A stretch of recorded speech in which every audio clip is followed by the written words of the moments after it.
Hello, everybody, and welcome back once again to the channel called Learn British English Free on YouTube and on Facebook. I'm Chris. In this lesson, I've got something a bit different, and it's not going to be easy. I'm afraid it's very advanced reading practice. I'll help you with the vocabulary as well, but as you probably know, I do like to share actual British English things and bits of vocabulary and more. And that's certainly what I'm going to do here. So I found an article written by the BBC about people hiking in Scotland that I thought was very interesting. I'm going to read the first part of it, not all of it. And I'll start by explaining and pre-teaching some key vocabulary, which has a very British and even Scottish feel to it. So in the description, you'll find the vocabulary written out, as well as the link to the article and maybe the text. So have a look there. And as always, I'll try to put the captions or subtitles so you can check on YouTube or Facebook. Please click the subtitles. You can read the English words whilst I'm talking. If you have any comments, you think it's interesting or not, or too difficult, please write some comments on the internet and I'll read them and reply. All right, so are we ready? Let's have a look. So the article is called 3 Days for a Pint, the Wilderness Walk to Britain's Remotest Pub. And I will start now by telling you about some of the words that you will hear that you probably don't know yet. First one is a noun and it's pint. Pint. Very famous in Britain. It's the word for a measurement of a drink that you can buy in pubs. You say a pint of beer, a pint of cider, or even just, I'll have a pint of something, please. And it's a measurement which is, I think, a little less than half a litre. I can't remember exactly, but it's different to measurements in the US or China, for instance. Next is another noun, and it's local. Local. I guess you know this word, but maybe not in this context. It is a British term for a pub. Chris is down the local. That would mean I'm in the pub. Midges. Midges is a plural noun, and a midge is a small, annoying insect. A little bit like a mosquito, but even smaller. Probably doesn't bite, but will get in your face. So a midge or midges are mentioned in the article. Atrocious is an adjective. That's atrocious.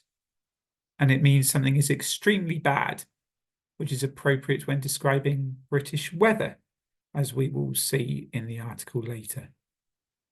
Lochs is a plural noun. That is lochs.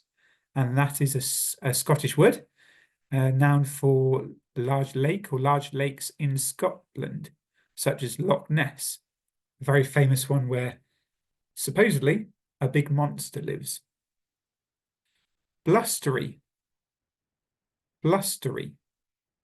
That's an adjective and describes something that's very windy, describes the weather. And a new one for me, bothy. Bothy. That's a noun. It's a Scottish term for a mountain cottage or hut, which is a small building or house where people can maybe shelter or stay for the night. Next, I will move on to reading the article. Please be aware that it's written by someone for BBC Scotland. Some of the words I'm not sure how to pronounce, so I'll read it naturally, and I hope you can forgive me if I make some mistakes. Let's begin then, and please read along with me. Don't forget the text is in the description or the captions and subtitles are on the screen. You can select them. Here we go. The title is 3 Days for a Pint, the Wilderness Walk to Britain's Remotest Pub by Stephen Mackenzie. It's far from your local, for Ali Turner and her friend Glynis Mathieson, it took a 3-day trek through one of Scotland's last great wildernesses to reach Britain's remotest pub. The pair, who live in Dundee, battled driving rain, high winds and midges for a pint at the Old Forge in Inverie, on the western coast of Scotland. But despite the atrocious weather, Glynis says it was all worth it for a portion of the community-owned pub's hand-cut chips. It feels very special when you finish that journey. Surrounded by mountains, moors and lochs, there are no roads to Inverie on the Knoydart Peninsula, so the only way to reach the village is via boat or on foot.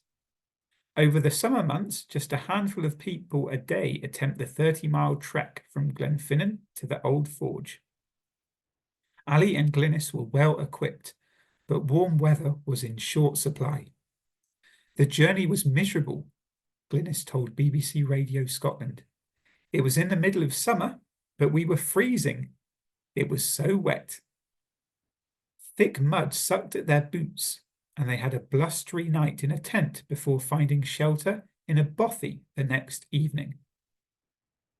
Glynis said the weather was atrocious, but it made it well worth it in the end. It's one of the last wildernesses, and it feels very special when you finish that journey. The pair celebrated with a pint and portion of chips from some of the 300 kilograms of potatoes that are shipped in every week. For Ali and Glynis, who do an annual backpacking trip, the pub's new ownership was an added attraction. The Old Forge taken over by the local community in 2022. About 70 of the community's 130 people are shareholders, and many helped to raise £1 million in donations and grants to buy and refurbish the pub.